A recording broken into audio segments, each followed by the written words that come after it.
मित्रांनो, आपण वास्तुदोष, वास्तुशास्त्र याच्यावरती चर्चा करतोय आणि एका कुटुंबाची समस्या माझ्यापर्यंत आली होती. त्याचं निराकरण करण्यासाठी मी तिथे गेलो होतो. ह्या अगोदरचा जो भाग आहे त्या भागामध्ये मी ती गोष्ट तुम्हाला सांगायला सुरुवात केली होती. आता उर्वरित भाग मी तुम्हाला इथे तुमच्यासमोर मांडणार आहे आणि ह्या भागामध्ये त्या समस्येबरोबर मला जो आलेला अनुभव, देवचार ह्या एका शक्तीचा, एका त्या ऊर्जेचा, तोही तुमच्यासमोर तो मांडणार आहे. त्या वास्तूमध्ये असलेल्या वावरणाऱ्या ऊर्जा काय आहेत त्यांच्याबद्दलही जाणून घेणं आवश्यक असते. दुसरी गोष्ट, त्या जागेचा पोत, त्या जागेची जी हे क्वालिटी आहे ती सुद्धा समजून घेणं आवश्यक आहे. बऱ्याचशा गोष्टी आहेत वास्तुशास्त्रामध्ये. हेच ते वास्तुशास्त्र आहे. मित्रांनो, तुम्हाला ही जर गोष्ट आवडली असेल, समजली असेल, उमजली असेल, देवचार समजला असेल, तुमच्याकडे काय म्हणतात देवचारला त्याचाही उल्लेख तुम्ही कमेंट बॉक्समध्ये करा.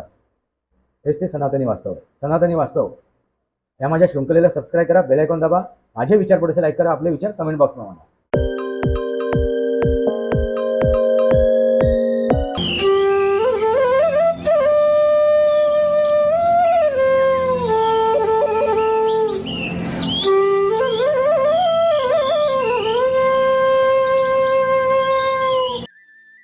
नमस्कार मित्रांनो, वंदे मातरम. सनातनी वास्तव या माझ्या शृंखलेमध्ये पुन्हा एकदा आपलं स्वागत. मी आपला मित्र राजेश वासंती सावाजी किळुसकर. मित्रांनो, आपण वास्तुदोष, वास्तुशास्त्र याच्यावरती चर्चा करतोय आणि एका कुटुंबाची समस्या माझ्यापर्यंत आली होती.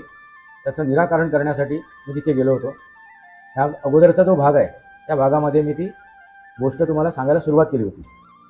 आता उर्वरित भाग मी तुम्हाला इथे तुमच्यासमोर मांडणार आहे आणि ह्या भागामध्ये त्या समस्येबरोबर मला जो आलेला अनुभव, देवचार ह्या एका शक्तीचा, एका त्या ऊर्जेचा, तोही तुमच्यासमोर तो मांडणार आहे.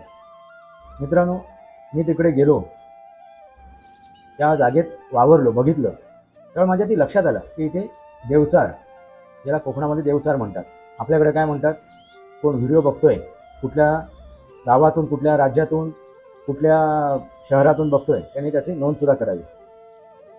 मित्रांनो, एक अशी शक्ती असते, ती आपल्याला सहाय्य करत असते, मदत करत असते. ती शक्ती, ती ऊर्जा, तीच ऊर्जा तिथे वावरत होती त्यांच्या त्या जागेमध्ये, त्या वावरामध्ये. माझ्या लक्षात आली ती गोष्ट आणि तो कुठेतरी दुखावला होता. त्याच्या जाण्या येण्याच्या मार्गामध्ये अडचण निर्माण झाली होती. ही गोष्ट स्पष्ट झाली होती. पण ज्यावेळी मी त्या घरात गेलो, तो घरामध्ये फिरलो, वावरलो, तेव्हा माझ्या लक्षात आलं की इथे या घरामध्ये हे 4-5 वर्ष जे घर बंद आहे